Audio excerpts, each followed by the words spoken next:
大家好，欢迎收看本期的彩虹摄影杂志，我是大毛毛文。咱们今天只说一件事儿，50毫米焦距镜头。那为什么选择50毫米这个焦距？如何在众多的50毫米镜头里边选择出适合于自己那个，以及怎么用好手里的50毫米镜头？希望今天的节目能给大家一个答案。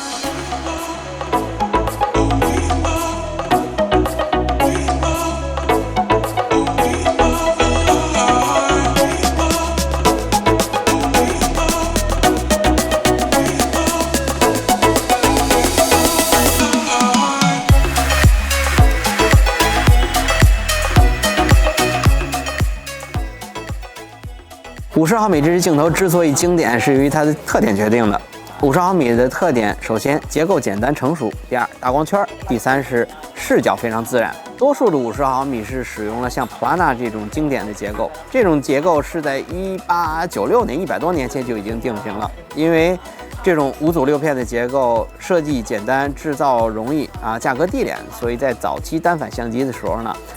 厂商是把50毫米作为标准镜头配置跟相机一起来销售的，一直到现在。那从视角来讲呢，对比于35毫米这种相对于双眼的宽视角、全景视角，和对比于85毫米这种比较专注的视角来讲，50毫米拍摄的镜头呢，如果你拍摄人像和特写，它可以非常的专注，但是呢又不像85毫米时那么局促。如果你用它来拍摄街拍或者是环境的话，它可以达到画面一些内容，但是又不像35毫米那么宽的视角，背景杂乱。所以我觉得50毫米是一个使用起来非常平和自然的镜头。平和自然，从另外一个说法呢，就是平庸。很多人觉得这支镜头拍出来的画面平淡无奇。那50毫米想要用好，就要对光线和构图方面有非常的讲究了。手里已经有50毫米镜头，怎么用好这支50毫米的镜头？两条建议：要么用大光圈镜头拍摄，充分利用大光镜的优势，各种弥散、各种虚化；另外一种呢，就是光圈收的 f8，用锐度炸接。大光圈拍摄的时候，尽可能选择低光比的场景，不在阳光下拍摄，主要是第一防止过曝，第二呢减轻这个紫边的一个影响。然后另外呢，在拍摄的时候呢，你要找一个背景，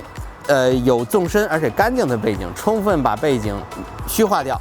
学会这一招，你可以吃遍天下了。收小光圈拍摄主要是降低这个照片紫边色散的影响。另外呢，收小光圈以后，景深会增加，所以让整个照片的锐度会看起来好很多。在收小光圈拍摄的时候，你可以拍摄一些有质感的物体，比如像建筑、植物，还有一些物体的这些细节，甚至你可以用来拍摄人像。同时呢，你可以找一些有角度的光线来充分夸张这种质感的效果。当你在电脑上放大以后，你会发现细节炸接，非常的漂亮。50毫米最大的特点就是价钱丰俭由人，不论是摄影的入门小白，还是中东土豪级的这个用户，都可以选择出自己心仪的器材。它不像35毫米镜头一样，一分钱一分货，少花一点钱都让你用的不爽。35毫米你必须用1.4大光圈，否则的话你根本看不出景深的效果。但是50毫米你随便买一支都有还不错的画质，所以呢，即使你是入门级的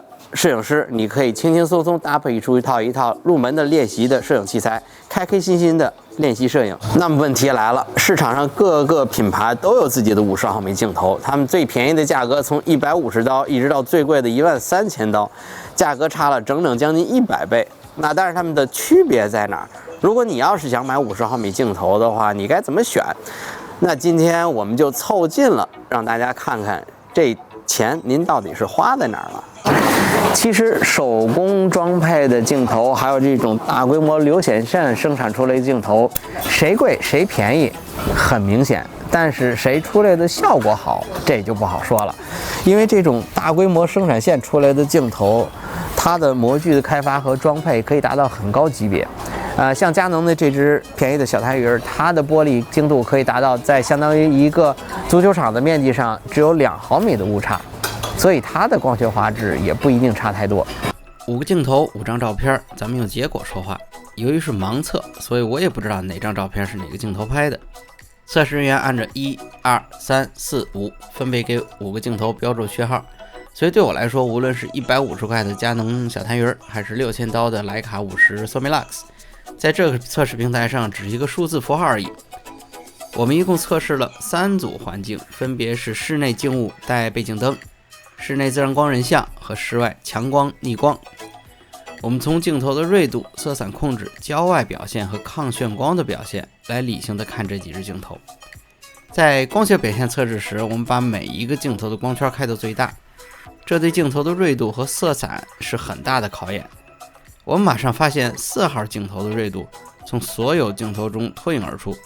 这嘎嘎锐的中心画面，嘎嘎锐的边缘，而且你看啊，钢铁侠的金属腹肌上几乎看不到紫色的色散。背景焦外的光斑基本上是呈圆形，没有柠檬状的口径石现象。光斑能看到光圈叶片并非圆形，不过不影响背景的弥散。整个照片色彩扎实，反差很好。润度仅次于4号的是1号镜头，镜头锐度基本跟4号头差不多一样好，但是色散会稍稍严重一点。背景光斑也基本上是圆形，但是肉眼可见明显的洋葱圈，这是非球面镜缺点之一。2号和3号镜头的锐度上基本上差不多，该有的指标也有了，该出现的色散、像散也都有了。2号和3号最大的区别就是焦外的表现。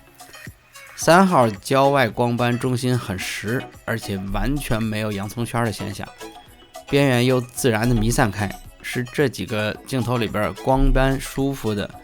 第二舒服的。相比之下，2号镜头的光斑杂乱琐碎，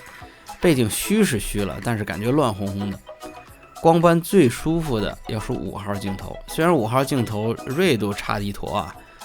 但是焦外的光圈光斑弥散的非常均匀自然，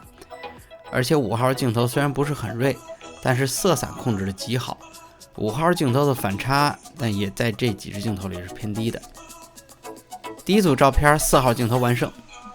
，1号镜头其次，3号镜头没有明显的缺点，5号镜头呢是胜在色散控制的好，2号镜头是最差的。第二组照片室内人像，这个挑战的是锐度和色散，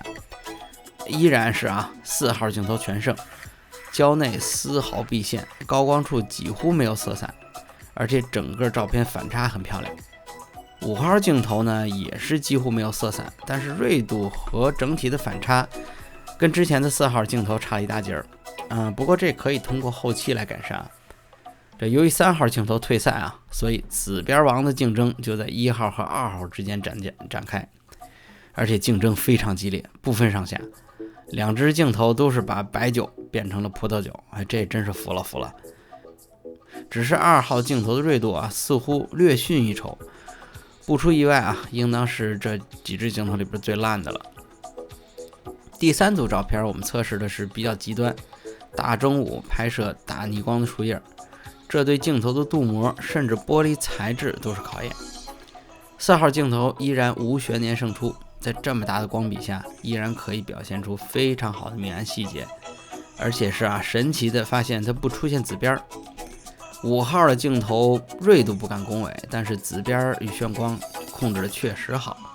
画面看起来非常自然。相比之下1号镜头的紫边就爆炸了。2号镜头我觉得输在整个2号镜头我觉得是输在整个镜组玻璃材质和镀膜的质量，在这种强光下细节全部都丢失了。3组照片对比您看完了，您可坐好了，我公布结果。1号镜头索尼55毫米 1.8， 2号镜头佳能50毫米 1.8 小太玉，3号镜头蔡司50毫米 f2 微距，4号镜头索尼50毫米 1.4， 5号镜头徕卡 51.4 Aspherical 非球面。总结，如果你想追求锐度和画质，我觉得踏踏实实的买具备现代技术量产的工业化镜头就好了。这好比瑞士手表，论走得准肯定比不上 Apple Watch。当然了，有钱难买我乐意，徕卡镜头品牌的味道，它做工确实迷人，但是生产线上德国老大爷这多拧一把少拧一把螺丝刀，您这镜头的画质这指不定偏到哪儿去了。对于还在犹豫买不买50，买哪支50的朋友，我建议你佳能小探鱼，150刀的价格，买不了吃亏，买不了上当，可以先买一支尝尝鲜儿。对于平时扫街或是拍摄视频的用户，我们极力推荐索尼的55 1.8，这支镜头画质一流，而且极其轻便的体积，无论是随身携带还是上稳定器都很靠谱。至于这支50毫米 1.4 索尼镜头嘛，又重又贵，这看完了之后又爱又恨。不过呢，做完镜头测试以后啊，是真心想好好留着，不卖了。50毫米被很多人捧为神物，最贵的定焦镜头，布列松大师经典的焦距段。但我的想法是这样啊，马格南大师也有马了个难处，在他当时的年代，能够达到大光圈、画质出色、镜头制作工艺成熟稳定的，我觉得只有50和35。以他拍摄的题材就是新闻纪实类的摄影，50毫米其实是最好的选择，